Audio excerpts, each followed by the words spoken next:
Hey, Nathan, have you noticed it's getting a little chilly? It is. I mean, we live in the Rocky Mountains, so it's chilly about 9 months out of the year in the right places, right? Yes. And so we thought today we'd have a little bit of fun and kind of get ready for the winter by coming up with a list of the 10 best snow cars.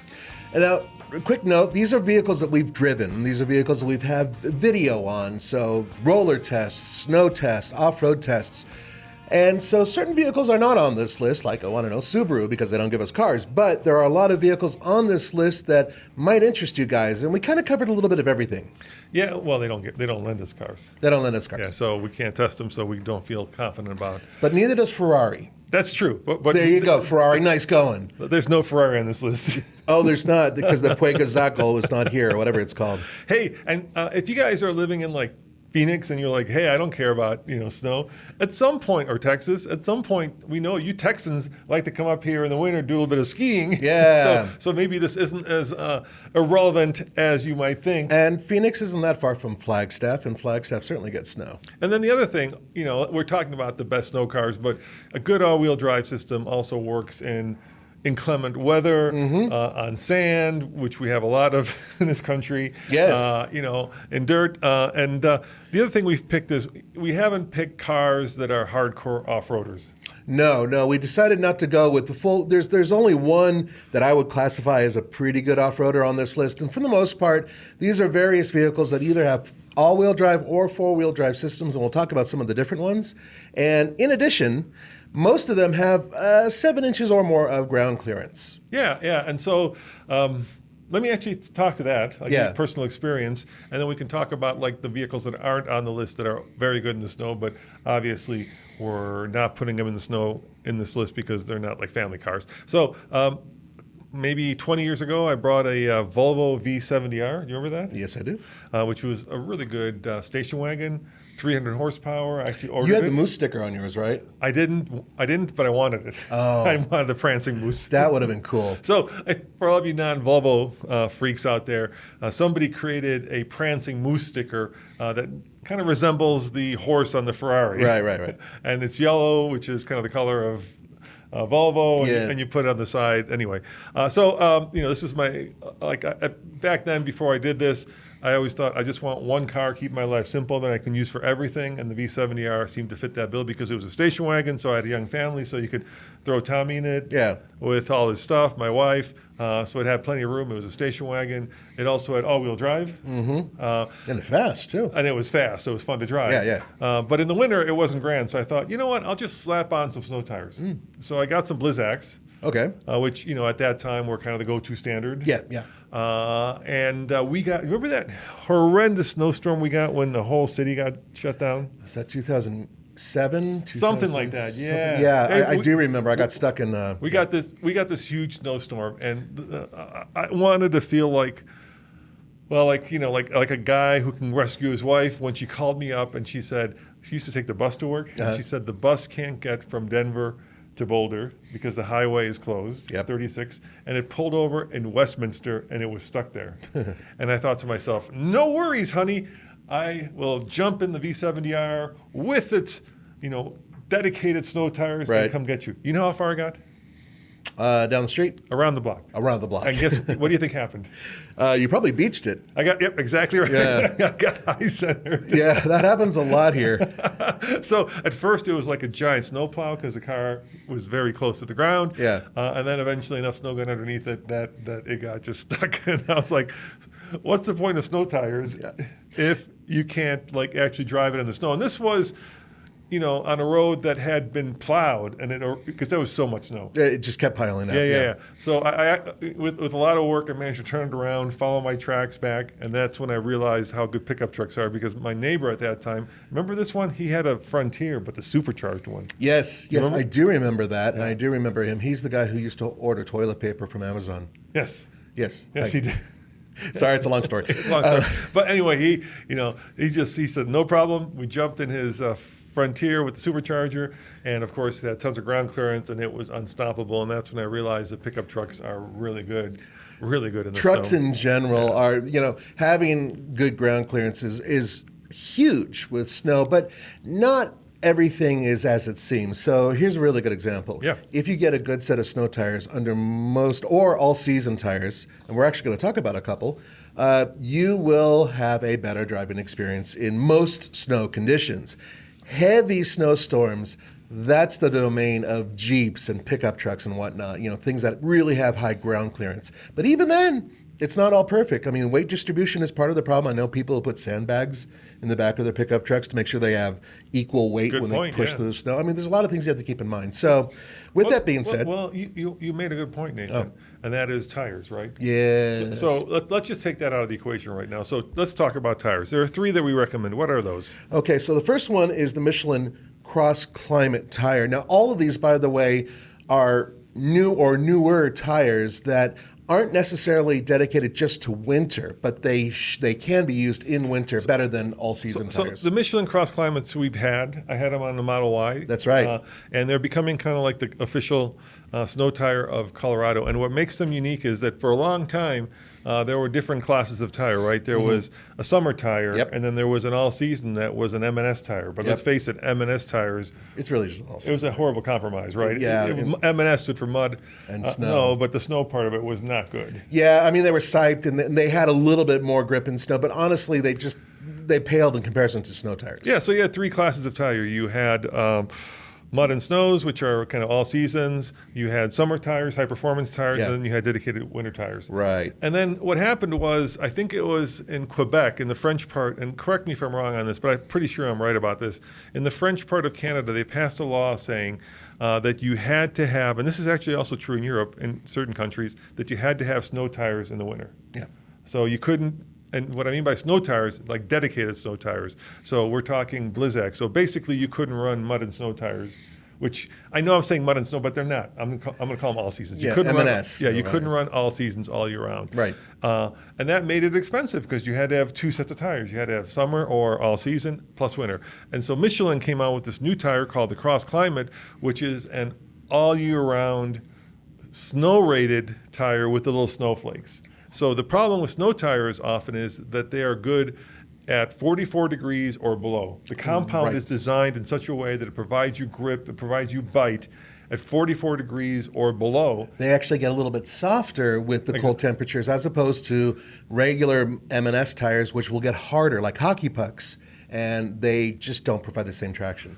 And the problem with snow tires, and I had this also on the V70R, I kept mine on too long, those Blizzaks, and Yeah. my wife was doing a triathlon in Coeur d'Alene, and so I decided to drive out there. Me and Tommy are in this V70R, and it was like springtime, but you know how spring is. It got up pretty hot, so maybe Yeah. it was like 70 or degrees. I'm driving, I'm in Missoula, and all of a sudden I hear it's like, fuh, fuh, fuh. And I look and I pull over, and what had happened was basically I had melted one of the snow tires, and I was on the belts, on the metal belts. And that's the problem with dedicated snow tires. You drive them in the summer, and you will melt them off. Literally, Yeah. you will melt them. They are not meant for summer driving. Even a lot of people keep them on year round. So the Michelin Cross Climate solved that problem. They don't have that special compound. So what we found when we had them on the Tesla was that they're not as good as dedicated snow tires. They're like 80% of the way there. So on some things like ice, where you think that rubber would turn into a hockey puck, with the dedicated snow tires, they actually provide you with grip. With these, not as much, but in snow, in slippery conditions, and let's call it like slushy conditions, they're about as good as a dedicated snow tire, and you Yep. don't have to change them. Yeah, and you have a video. Now, by the way, we're going to get to Tesla. It's actually on this list. And there's a video, actually a couple of videos, where Roman's playing around in the snow, blowing through a neighborhood which has like 1 foot or more snow in the Tesla, which is cool because at the time you were one of the few people who was actually putting out videos with Teslas going into the snow. Okay, so the next tire is the Falcon Wild Peak AT3. And this is a tire that we've had some recent experience with. And it is very similar to the Cross Climate in terms of it being able to be a multifunction tire. Yeah, so I'll give you another example. Last year we bought this JK, right, that had off-road tires, and it had Mickey Thompsons. Yeah, that's right. Big lugs, really beefy, like a mud terrain Look tire. cool. Look cool. Get it in the snow. That thing was a goat on ice. Yes. And the problem is you can get all terrains that are snow rated. They have the snowflake, or you can get them without the snowflake. Right. And there's a huge difference in snow performance, whether they're snow rated or not snow rated. So these Falcon Wild Peaks, and thank you, Falcon, for sponsoring our recent Cheap Toyota series, which will be airing very soon, by the way. Yeah, by the time you hear this, it's only going to be a week or two away. So keep that in mind. That's if you Actually, this weekend, the time you hear this. Is it this weekend? Yeah, Oh, we're that's doing right. our So first you'll hear episode. us right around You the want to time. tell them what we did? I don't want to give away too much because, they go on. But. Give them a brief synopsis, just Okay. what we did. We bought 3 kind of inexpensive Toyota vehicles. What we wanted to prove is that you can buy a used Toyota vehicle and basically, with very little alteration, take them off-road and really beat up on them and have a good time with them. You don't have to spend $30,000, $40,000, $50,000 and get a new truck. So that was the first thing. Second thing is that we decided to get 3 different vehicles. And that went a little awry, and you'll see why. Yeah, because I gave the boys, Nathan, Tommy, and Andre, a simple task. Go buy a Toyota that has over 200,000 miles Yes. and under $10,000. And Nathan, you somehow didn't quite get that. Almost brief. everybody got it right. Only one person got it wrong. And that one person, yes, is me. However, I made the company money by doing what I did. And also really important to keep Like in going over mind. budget?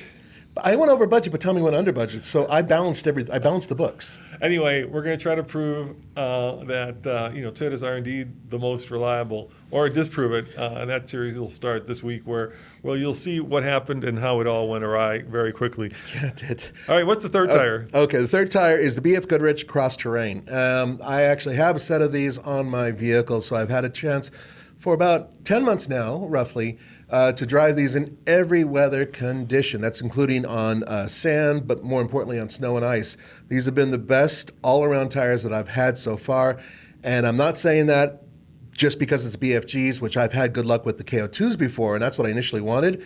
These are actually better for street driving, although not the best gas mileage. I think I'm losing like 1 mpg, no big deal. But it is snowflake rated, and it has been on extremely cold snow, ice, and it's been through a lot of difficult situations, and it's done very well. And the best part is I've heard from other people who have this tire that they're very pleased with them as well. So it's a good tire. It's a solid tire. All 3 of these we do recommend, by the way. Yeah, and we're kind of starting this conversation with tires, because you could have the best all-wheel drive system in the world. Yeah. And if you're on the wrong set of tires, you're going to be stuck. Then you're stuck. Yeah, It doesn't matter pretty much what you're driving unless it's a tank. And 2 more bits before we get to the list. Yeah, I wanna please. give 2 more bits of just housekeeping. First, thank you to all our Patreon supporters. Absolutely. Yeah, you guys make this podcast possible. So if you want to, help support us, because let's face it, the podcast is more of a labor of love than a labor of, we're a for-profit company, but these things don't make a lot of money. No, they don't make a ton of money. But at the same time, But they're fun. The fact that you guys sponsor us allows us to make these. And more importantly, it's evergreen, so it's always out there. And if you want to go see that first episode of the Cheap Toyota series, where should they go, Nathan? alltfl.com. Yeah, we've got a lot of different outlets, so that's everything we do in one place. It's kind of an easy way to keep up with the latest videos. I've actually taken it and saved it as a little web app to my phone. Yeah, I have too. So just click on it, and then it just gives you a nice little list of all of the videos that we've published every day. I mean, we got 8 channels, 4 websites, 3 podcasts, guys. I mean, TikTok it's channel. A TikTok channel. Yeah, it's a lot. You name it. So, and a lot of social media stuff. So, anyway, it's all in one spot. All right, and let's talk about the cars that we're not talking about because they're all good in the snow. But these are like everyday cars, so you don't have to go crazy. So we're not talking about full-on Broncos. We're not talking about Wranglers. We're not talking about 4Runners. Right? All the vehicles that are traditional. That would make sense to put on a list Right. like this if we were talking about trucks or vehicles with frames and really high Defenders, Yeah. right? But because let's face it, those are very special vehicles. They're very expensive vehicles, and for the most part, they're not everyday vehicles. So we wanted to keep this list down to kind of a set of vehicles that people buy as family trucksters. And we're not talking about trucks because that would be on over at TFL. Talking trucks. Talking trucks. With you and Talking Andre, trucks. yeah. There is one like pretty pricey vehicle on this list, but we had some good experiences with it and figured it should be here. Anyway, let's get it started with the vehicle that's behind me. And for those of you Are who they in any order or are they no order? they are in no particular order, so we're just going to go from top to bottom. All right, go for it. Yeah, so bear in mind, this is not like a number one is the best type thing. This is just in no particular order. But the picture behind me, for those of you who are listening, is a picture of a Ford Bronco Sport.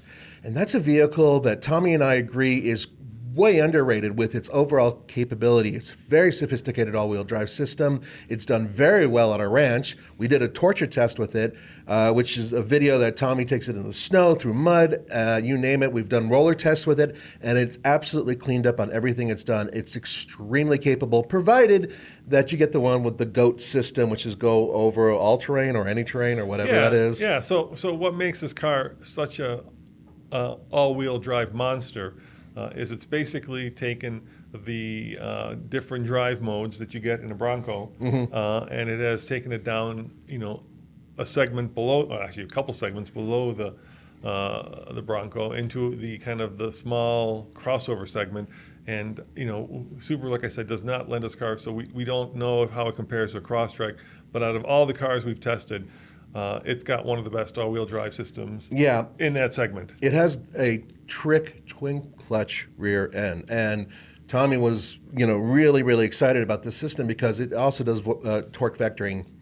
And essentially what you're doing is you're using a mixture of mechanical and electronic aids to make it do things that honestly most crossovers cannot do. So this is, we delight in this vehicle. We love it. We love the fact that it's affordable. And frankly speaking, I think that as a day-to-day driver, this is way more logical than a full-size Bronco. That's just me. So like when we're talking about, I think Land Rover calls it terrain response, there's different names for it. But basically when a vehicle has a snow mode, and at its basics, what it does is two things. First, it kind of curtails throttle input, right? So when you push the throttle down, you don't get all the torque, so you don't get wheel spin. Right. Which is great because that, the second you're spinning your wheels, that's the second you're going backwards down a hill. Yeah, exactly. Exactly. Which is not good. Or if your wheels are not touching, and more often than not, that's what a problem is. Even though it looks cool on video to have one or two wheels up in the air and precarious,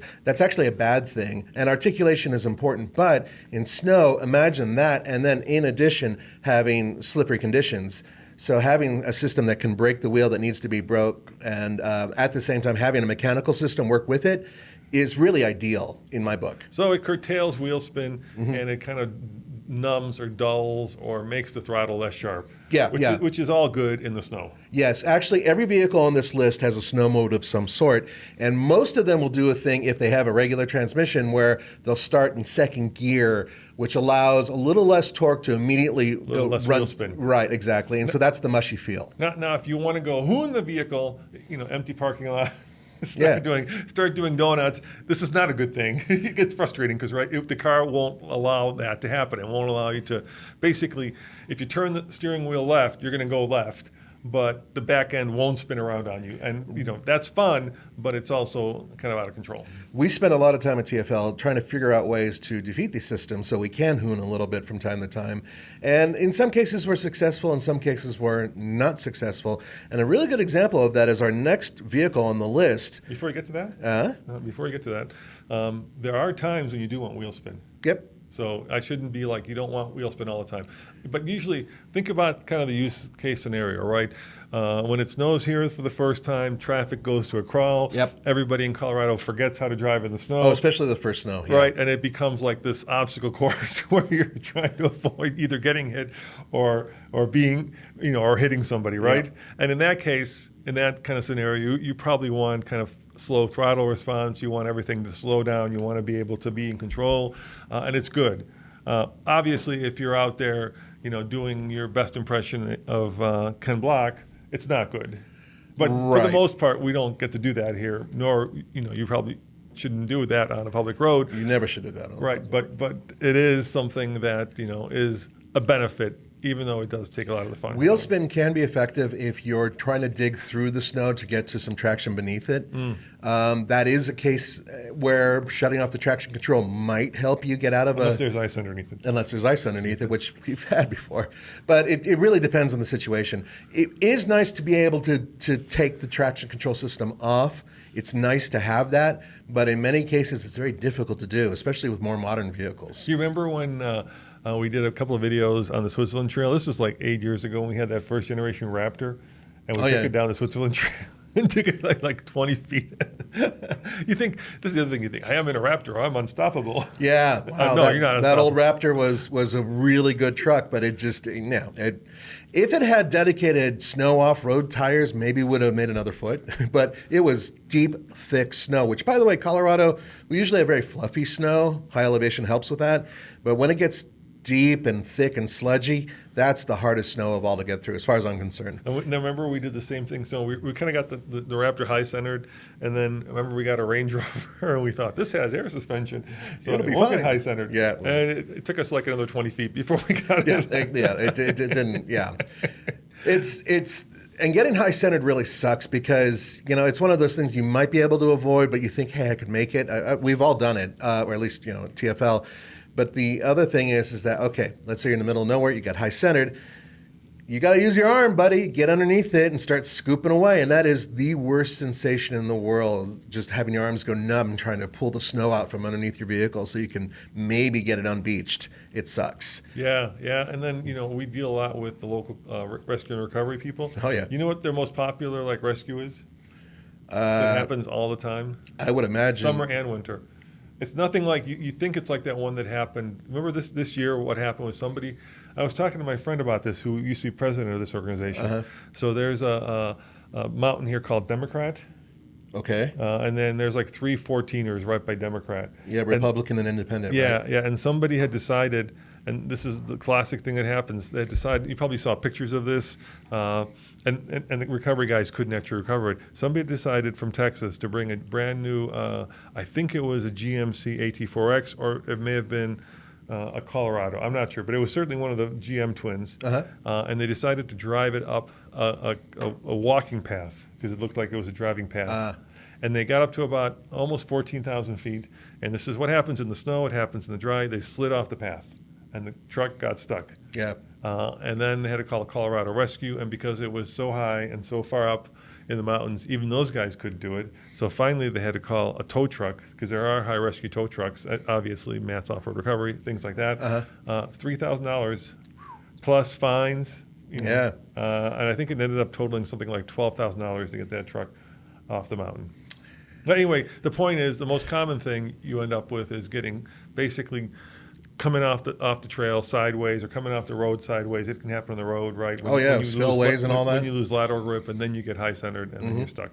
Very common. You'll see it on highways all the time. This happened to us years and years ago. Roman and I started doing videos early on, winter videos, and we got a vehicle stuck off the shoulder in snow, and we had luckily there was a tractor nearby. Kid you not. Yes, that's right. Remember that guy? And he was like a vintage tractor too. Right. And he pulled us out. Thank God. We're going up to Caribou. Yeah, that was and that was just a remarkably difficult situation. Hey, there was no way we could. That was a Subaru. That was a Subaru. Maybe Yeah. that's why they don't give us cars.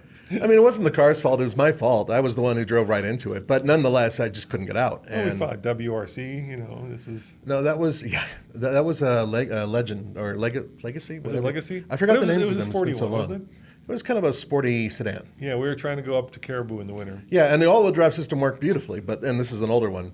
But the fact is that low ground clearance with that particular vehicle, and me getting stuck on the side, made it really hard to remove that vehicle from the snow. And the tractor helped us extricate. And I think the point here is, do whatever you can not to get stuck. Because once you're stuck, it can become life-threatening. Especially, I had this happen. I'm going to tell stories because we only have 10 cars here. I'll tell one story. Okay. So remember that we had a first-generation Raptor, and we put a winch on it.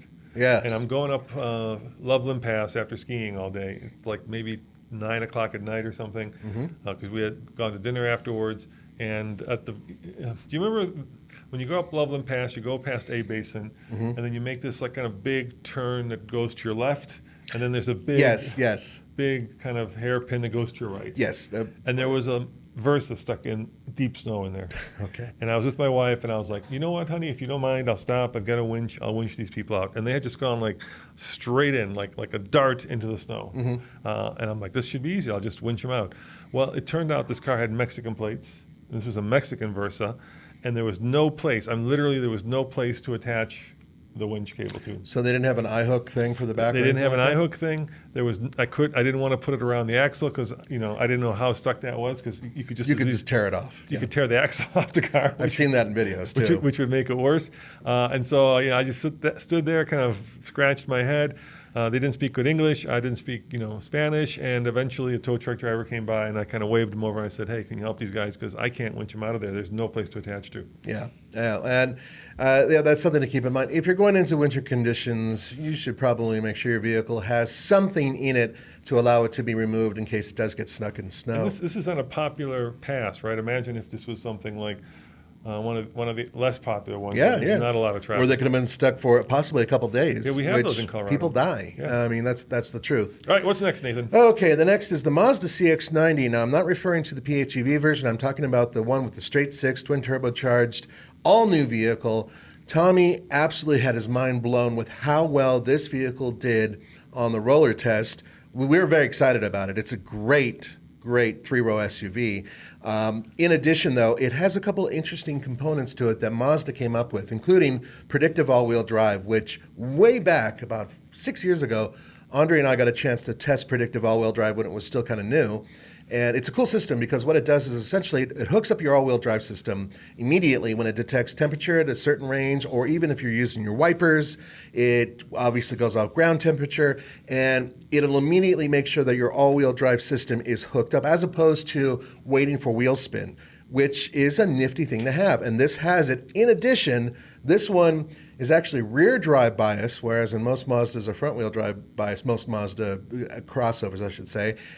So it's a little bit more BMW-ish, but the way it performs, the traction system is fantastic. Now we should talk about Tommy's slip test. So Yes. basically what Tommy does is he takes the cars, he puts them on rollers, and he starts with one wheel in the front, one wheel in the back, and then he tries to drive the car off the rollers. And if the system is working correctly, it will brake the wheel that is on the rollers and send power to the wheel that has traction, thus, extricating the car from the rollers. Correct. And then he makes it harder. Yep. He'll add up to 3 rollers. Yep. So only one wheel actually has traction. And very few vehicles can actually make that work. Now, you'll see some of them almost make it work. Visually, you can see that there's power, some little tiny bit of power going to the wheel, but it's an awful lot to ask one wheel to pull off, let's say, a 3,000 or 4,000 pound vehicle off rollers. It's a lot of work. So this is a really good test of a vehicle's all-wheel drive system, and we've also eliminated the need for traction with tires. Any vehicle can do this as long as it has enough ground clearance to get up on the rollers. And it's not as easy as you might think because there's speed sensors in the wheel, Mm-hmm. and when there's a variance in speeds in different wheels, then all of a sudden the computer starts to freak out. We've had that happen. Yes, we have. We don't want to repeat that whole story, but it's not as straightforward as you think. Now, let's talk about, before we continue the list, let's talk about the difference in all-wheel drive systems, right? So the basic difference between all-wheel drive and four-wheel drive, which is what trucks have, Broncos have, is a low range. Mm-hmm. So we're not talking about vehicles with a low range. No, in fact, on this list, there's only one that has a low range. That's it. Yeah. So usually trucks have a low range, cars don't.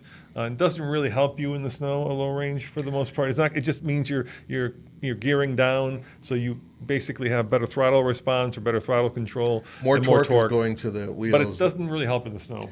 Yeah, well, it depends on the situation. I mean, can, if but you're then- going like uphill in snow, maybe that would help. But It's for crawling. It's for pulling. It's for hauling. It's for a lot of things. Yeah. So that let's just take kind of the traditional four-wheel drive system out of it. Now, for me, my experience has been that if you do have a traditional four-wheel drive, and I'll probably the easiest one that most people are familiar with here is a G-Wagon, because you have 3 different buttons on a G-Wagon. Mm-hmm. So you have a front locker, you have a rear locker, and you have a center locker. So when you hit the center locker, it takes the engine torque and distributes it 50-50 to the front and the rear. That's correct. And then when you hit the front locker and the rear locker, it takes that 50-50 and distributes it 50-50 to each of the wheels. So 25% of the torque is going to each of the wheels. So all 4 wheels are spinning all the time. at the same RPM. At the same RPM. Which really does work very well in certain conditions with snow. But Wrangler has that as well. Dedicated off-roaders have that. Dedicated off-roaders have that. Now, there are a lot of vehicles on this list that do have a 50-50 split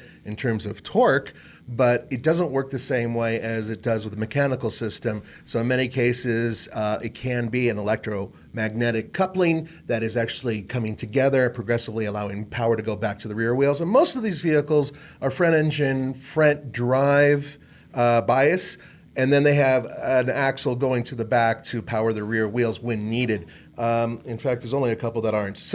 And actually, this Mazda is one of them. This Mazda is front engine, but rear drive bias. So for a long time, and my mom had this car, the way that a lot of cars handled, especially front-wheel drive cars handled all-wheel drive, was they had a viscous coupling between the front wheels and the rear wheels. So there was drive shaft that went to the rear wheels, but it didn't activate until the front wheels started slipping. And the fun of that was, I remember taking that thing around a corner in the snow, was you take it around the corner in the snow, so the front wheels would start slipping.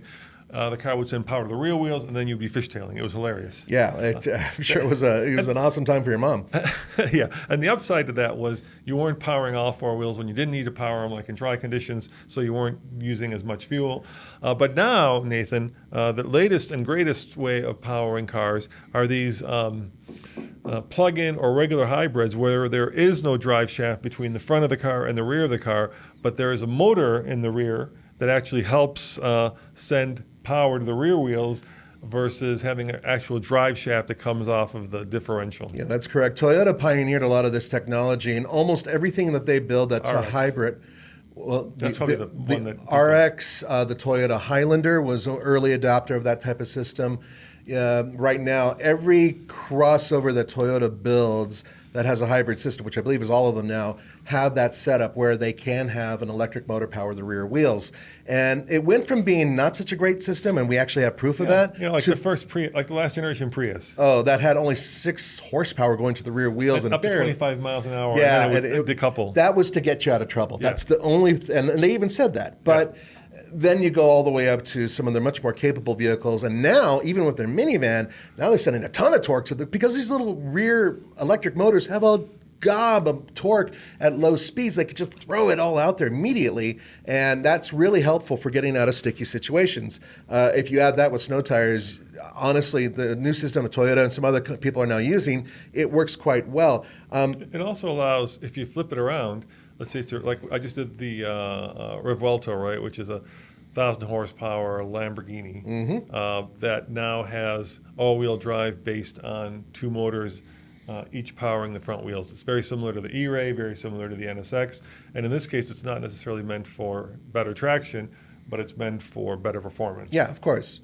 It sends torque, side to side where it's needed, when it's needed. So you have real torque vectoring, which is also useful in the snow. But these are exotic cars. The Revuelto is $600,000. The E-Ray is $110,000, I think. Yeah, we actually have video where I was lucky enough to go into an NSX and take it into the snow. And try that, yeah. Yeah, and it worked quite well, actually. That system was outstanding. Now, speaking of Honda, may I move on to the... Yeah, that's the only company who would actually use that, not just for performance, but also for traction. Because I got to drive that thing in the on the ice in Steamboat on their ice course. Yeah, and I mean, it's a phenomenal system. When I talked to Lamborghini, by the way, and I said, how's it? And they looked at me like I was crazy, like, who's going to take a $600,000? And I'm like, hey, I'm from Colorado.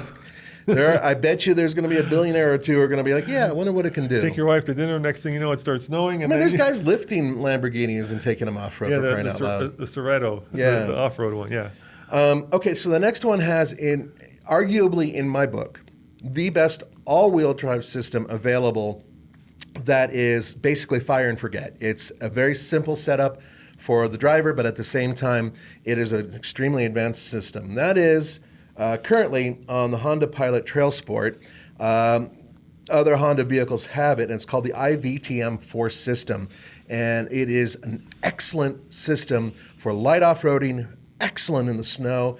The picture you're seeing here, for those of you who are listening, it's a picture of me in Moab, Utah, but we actually have had this vehicle in the snow, and the system works very well. It could take up to 70% of the torque and send it to the rear axle. Then it could take up to 100% of that torque and send it side to side. So it has real-time, and by the way, mechanical vectoring In addition, it has an all-wheel drive system that does use the ABS system to slow down a spinning wheel. It really is a phenomenal system, works very well, but unfortunately, Honda doesn't use it on all their all-wheel drive I don't think vehicles. Honda gets enough credit. I think their all-wheel drive system is actually really good. I truly I know. do. I just think people don't, because they don't build dedicated, like Toyota builds an off-roader, Nissan builds an You know, off-roader. Subaru or whatever, but Right, Honda Honda's doesn't. is really good. But regrettably, that system is not on all their all-wheel drive vehicles, which is a little strange to me. That should be on pretty much. If it's not- all-wheel drive on Honda, it should have that. It's not like CRV. That's CRV does not have it. Yeah, which Yeah. is their most popular car.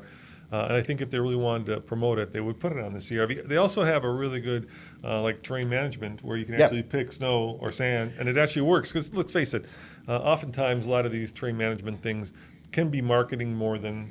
Yeah, maybe Not on Range Rovers or Land Rovers. They pioneered it. It works, but on some cars, it's more, like I said, more marketing than reality. in some cases, and I'm not bringing up any particular names, you put on snow, and essentially all you're doing is Killing throttle response. the throttle response is delayed. Yeah. And then maybe the ABS system might work a little differently. But then you kind of work your way up from there to get to these much better vehicles that have real ability in snow. Regardless of tires, they can actually do a lot more. But then if you add the tires to it, suddenly they are nearly unstoppable. And I don't remember if those ATs that thing comes with actually are snow rated. They may just be. They are. They are snowflake. Yeah, they have a snowflake. They are Continentals. Okay. And I did drive it in snow, and it did very well. But they're not like the double flake and everything else. It's Triple a single. mountain. Yeah, it's not the triple mountain one. But nonetheless, very good system, very good vehicle altogether. And this system is also available it comes in the Honda Passport. And I just really wish that they would kind of run. Oh, and I believe the Ridgeline as well. So yeah, it's a good system. I wish Honda would put it pretty much in everything they build. So what's next? Next on the list. Now, guys, this is a strange one because there's a give and take here. This is the Toyota Camry with all-wheel drive. And a long, long time ago, they had Camrys with all-wheel drive as well, but they brought it back, and we've tested a bunch of them. I would say that was a viscous coupling, the old ones. This system is mechanical, and it is very simple because it only goes with the four-cylinder engine. So it's kind of a bummer it doesn't go with the V6, but there's packaging and some other issues. But it works really well. We've driven it in snow. We put it on the roller test. It did really well on the roller test. And Roman actually went to the event, I believe, for this vehicle, and he even grilled the poor guy about, hey, why is there no V6 with all-wheel drive? But this is a very good, very solid, very simple all-wheel drive system, and it's a very efficient one as well. Only 50% goes to the rear wheels. There's no torque vectoring. However, it is enough power and enough. And I love the balance of the car to get you out of a sticky situation. I remember that was a fun program. I think they had the Prius too, and I think it was a Prius. Yeah. I'm in the kind of the warming. We were in Utah, right? Mm-hmm. And there was a field full of snow, and there was snow on the ground. And I think some of the one of our friends, I'm not going to name names, but you can. I don't think we ever published that video, actually. One of the YouTubers on this program decided that they wanted to either do a stand-up or actually test the Prius's all-wheel drive system, and they drove it to the field. And the next thing I know is there's like 5 people kind of standing around the Prius scratching their heads, and then the tractor comes trundling by. So my point is, Nathan, these systems that are on these cars are not meant to go like in fields Right. in the middle of winter. These are on-road, inclement condition systems. So don't get too excited about like off-roading it. But coming back to the Camry, first of all, completely different all-wheel drive system than the Prius that he's talking about. Yes, it's Completely different, yeah. This is a fully mechanical system. There is a drive shaft going back to the rear. There is an axle. It's got all that. But in addition, it is a very good all-wheel drive system in terms of its simplicity. You still have a car that's pretty economical. And even though it doesn't have great ground clearance, and let's face it, a vehicle like this simply doesn't. It's only about 5 inches, I believe. It still does a fair job in snowy conditions as long as you don't go out in a blizzard, right? Yeah, and then the other problem with on-road cars is now, there's this, and it's not recent, probably the last 15, 20 years, this trend to put extremely low-profile wide tires in the car.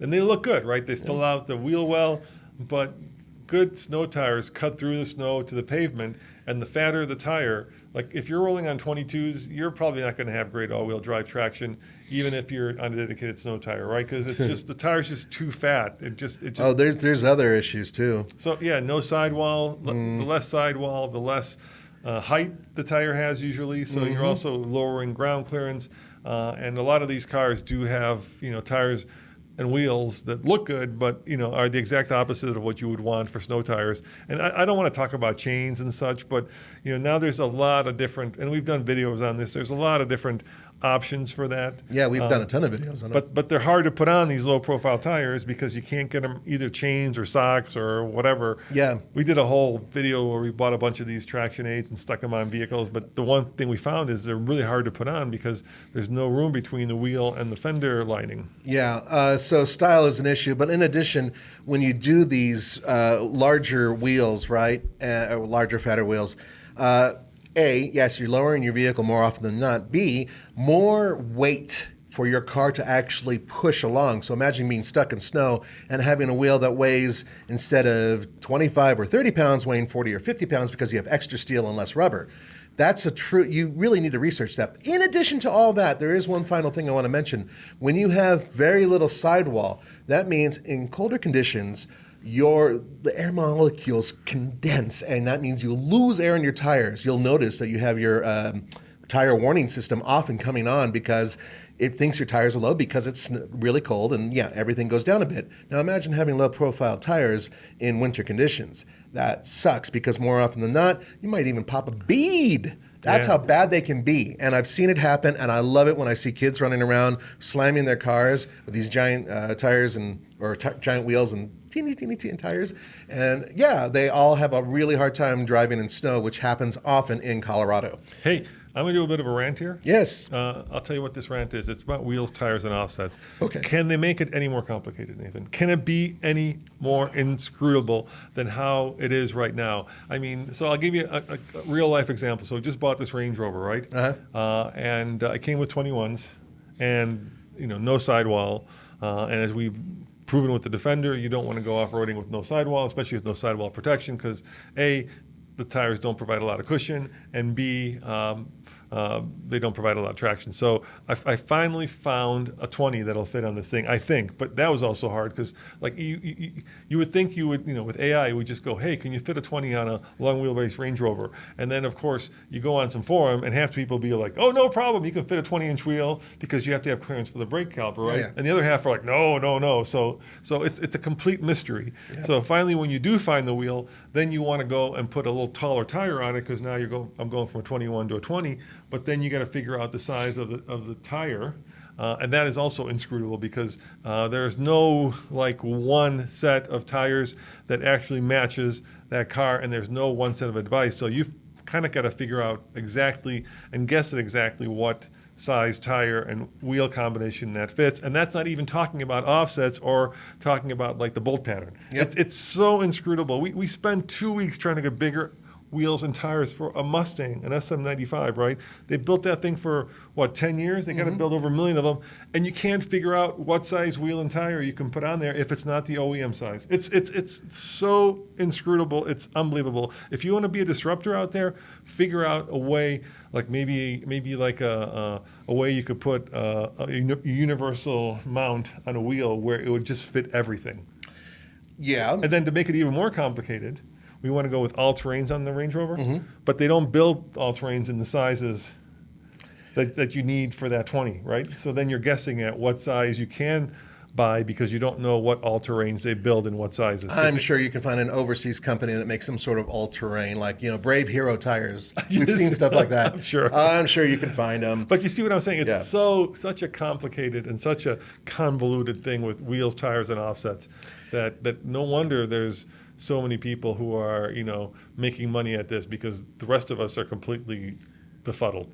Hence SEMA, which, by the way, we will be attending. I believe a couple of our guys are going over there this year, so stay tuned for that. All right, what's next? Okay, so next on our list. Now, first of all, I want to just finish up with Toyota real quick because I really liked that car in the snow, and it was really well balanced. Once again, I just thought it was well done. However, there was an issue, and that was low ground clearance. So what if you can get an extra 1.5 inches or so, 7 inches, let's say?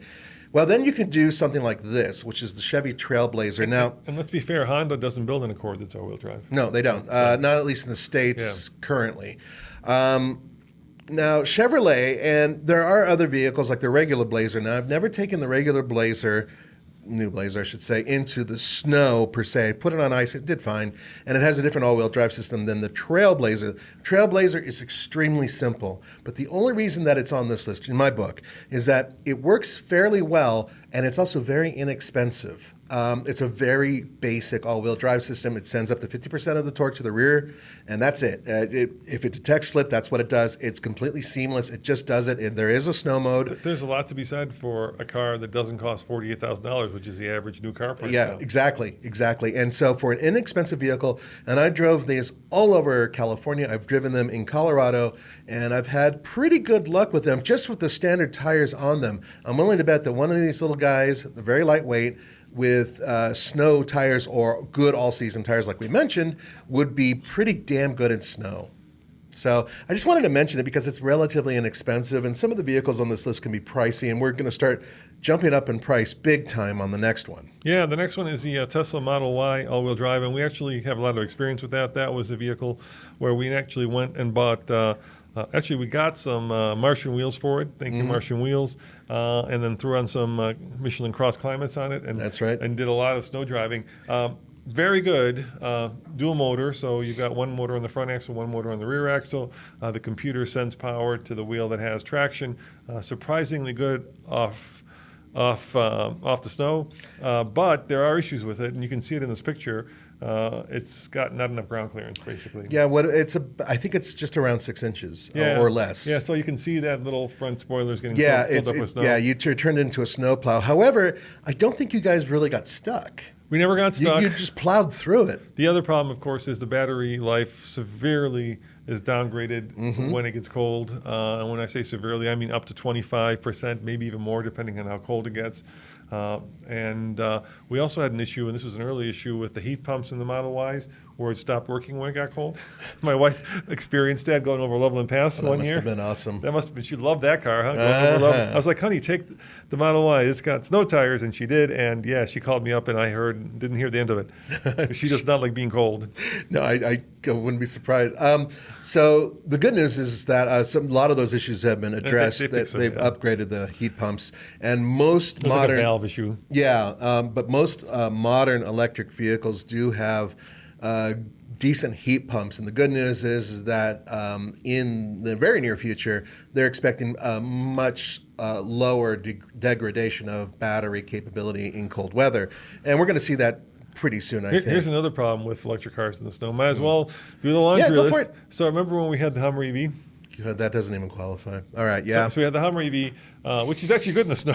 It had all terrains. But it weighs over 9,000 pounds. It does, yes, which is not good in the I snow. would never go on a frozen lake ever. Well, you're going to go through the frozen lake, or if you're on a frozen downhill section, you're going to go down that hill. You're going to go down that hill. But here's the funny part.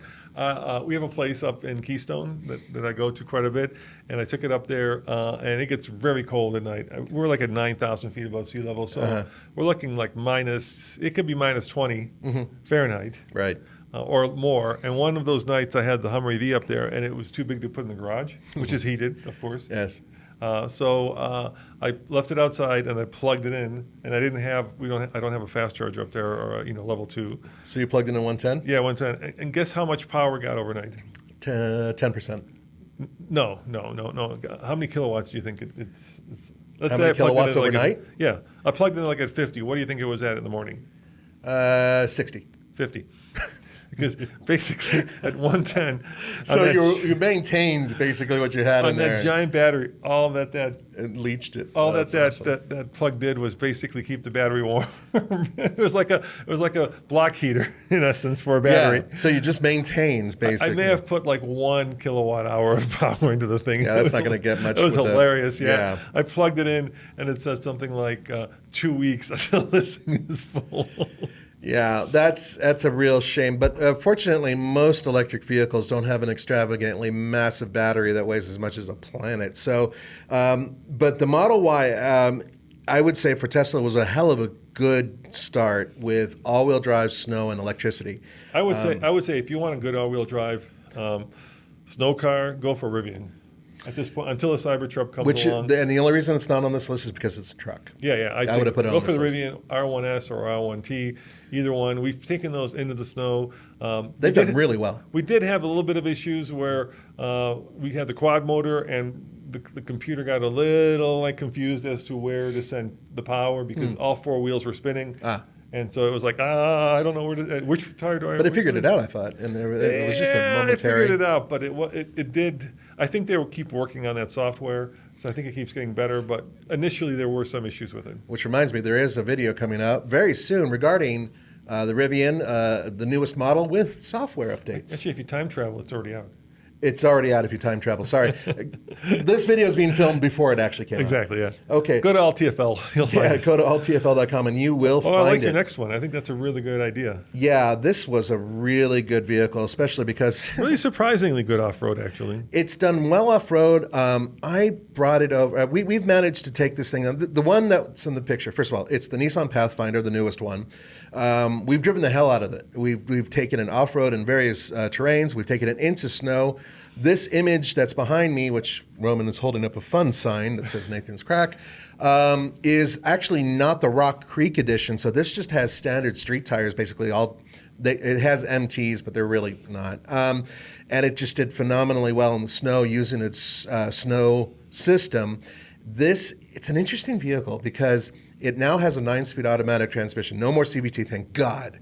And it really does a good job of taking that power and putting it into the back wheels when needed, and then it'll electronically decouple to maintain decent fuel mileage. However, the Rock Creek Edition, which we recently did a video where we took 3 vehicles off-road, that's including a Toyota Corolla Cross, which is not on this list, by the way. That was the Rock Creek Edition that Andre was driving, and it did really well. It's such a great vehicle for Nissan. I'm very proud of them. But at the same time, the Rock Creek Edition does have the General Grabber tires, which are mud and snow. They're more of an all-terrain tire, but they do have a snowflake rating on them too. So Andre was thrilled about telling us about the snowflake rating. So I would say that the Rock Creek Edition of this vehicle, probably the best of all the worlds you can get for a 3-row, somewhat affordable crossover SUV. Yeah. I mean, if you go with Range Rover, you're probably going to get, a better all-terrain response system. Yeah, but you also have to pay $30,000 more. You're going to pay $30,000 more, and you're going to lose $30,000 in the first year. Yeah, we did a video where we just bought this Range Rover. Where we just took it off road with the Range Rover. It did well. The Range Rover made it effortless because it's got air suspension, so it keeps the tires on the ground. But this thing did really well, and it was certainly much more affordable than a new Range Rover. Yeah, and I do like the power. By the way, if you get the Rock Creek Edition, a lot of people don't know this, you actually get a little bit more horsepower, a little bit more torque. So keep that in mind. But I really do. I'm very fond of this vehicle. I think it's because all the shock of having the station wagons of Pathfinders for over nearly a decade or whatever. For a while, the Pathfinder was a super off-road capable vehicle, and I had one. I had the 3rd generation, and it was just a truck. It was great, just really crappy mileage. And then they went to Mallfinder. And they went to a Mallfinder, which was basically a station wagon that can kind of do some very light off-roading. But this is a nice compromise. I think that they really have matured in their thinking and realized that Pathfinder is not something that should be, frankly, once again, a station wagon. So, yeah, it's definitely improved. Now, the next vehicle on this list is dear to my heart because it's one of my favorite electric vehicles out there. I would buy one tomorrow if I was if I was actually shopping for it. The Hyundai Ioniq 5. Yes, which we use to drive cross country. I've actually driven it both ways. Set a cannonball record from Disney to Disney until Andre broke it. Until Andre broke it in the Tesla. Yeah, and Tommy. Yep, and Tommy. But I got a chance to take one of these into a really snowy, actually to A Basin, which does get some really thick snow. And at the time, it was only 3 or 4 inches on the ground, which gets pushed down pretty easily. But if you go into certain parking lots, it's still nice and fluffy. And I was really concerned because it doesn't have very good ground clearance. Even though they call it a crossover, it's really like a hot hatch / wagon because it's only 5 inches of ground clearance. But it did really well, and it's so damn heavy that it pushed all the snow out of the way that was in its way. The all-wheel drive system on that, if you get the all-wheel drive model, does have a snow mode. I believe so does a front-wheel drive version. But in addition to that, it is just a snowplow, man. That thing has so much power, and it's so easy to drive. It's so friendly to drive. I didn't fear for my life, even though the tires that were on it were specific. They were bespoke for this vehicle. They're a little bit more performance, low rolling resistance, not MTs. Yeah, that's also not a good thing. Those low rolling resistance tires usually are compromised for fuel economy and not all-weather traction. Yeah. But you can change those out. I have no experience with that, Nathan, in the snow, so I'll leave it to you. Then Yeah, the next one I do have experience in the snow with, and this is probably, if I were to pick one out of this, except for the Bronco Sport, if I had more money, this is the one I would pick as the kind of the ultimate snow car. The Jeep Grand Cherokee 4xe or a regular Jeep Grand Cherokee, either one, obviously. It's a Jeep. It's kind of falls into that off-roader, but the Grand Cherokee is, let's face it, more of a family, truckster than now an all-wheel drive, rock crawler. And it's the only hybrid on this list. Yeah, the 4xe, exactly. Yeah, the 4xe I'm impressed with because they've been very popular for Jeep, and I think you get 22 or 23 miles. I want to say it's like 27. Is it 27? I want to say the Wrangler's 4xe is like 22. I think this one's like 27. So it's definitely more, I know that. Of all electric range. Yeah, so you can get all electric range. It gets much better mileage than your regular one. You still got gobs of torque. And ground clearance. And the ground clearance is decent on these. So all of those are positives. It's not cheap. No, I mean, to get one of these with the Trailhawk edition, you're talking about 80 grand, I think. That's a lot of money for any Jeep. But, snow mode. Yeah, but you do have snow mode. You also it does have a lock. It has a low range. So it's one of the few vehicles on this list I was talking about low range. Center has locker. It. Might have a rear locker? No, it doesn't have a locker per se, but basically what it has is like an anti-spin rear. Oh, yeah, so that's it's right. like an LSD, but it's not an LSD. Yep. Limited slip rear diff is what we're referring to. But it is very capable in all terrains. They tested the hell out of this in all weather. They wanted to make sure that this was one of the best vehicles for any terrain. And this really is the shining example of what Jeep can do with a mixture of technology, which is why I selected the 4xe, because that's their highest tech, newest vehicle. And let's face it, in this segment, we could talk about Range Rovers, potentially we could talk about like Sequoias. There's a lot of Sequoia's quite good too. Yeah, there's a lot of cars. But the last vehicle on our list, I think you chose, Nathan, because we wanted to get an expensive one out there, and I completely agree with this one. It's the Mercedes-Benz It's so damn good. GLS 450 SUV. Yeah. Really, really good car. Good. Now, if you remember, Nathan, the old one, now this feature is only available on the Maybach version, but the old one had that trick suspension where it would basically bounce. Right, Yeah, to bounce itself out of yeah. sand, right? That was I remember going on the program and we were having so much fun. We were like driving and bouncing. It was like riding a bucket Bronco, and eventually they basically took that off. But it did make for a lot of great social media content, and it actually worked. If you were stuck in, we never tried in snow.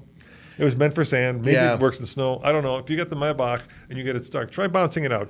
Yeah, there you go. So, and send us a video, please, and make sure it's on the side of a hill, maybe near a cliff, so that way it's a little bit more, adventurous and cool. So, this vehicle, absolutely phenomenal drivetrain, and 4MATIC, which is, it's a variety of different all-wheel drive systems. It's kind of like Audi's Quattro. It's not necessarily one. It depends on the vehicle itself.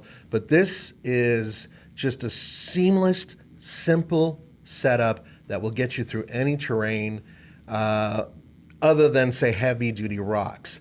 But it's especially good in snow.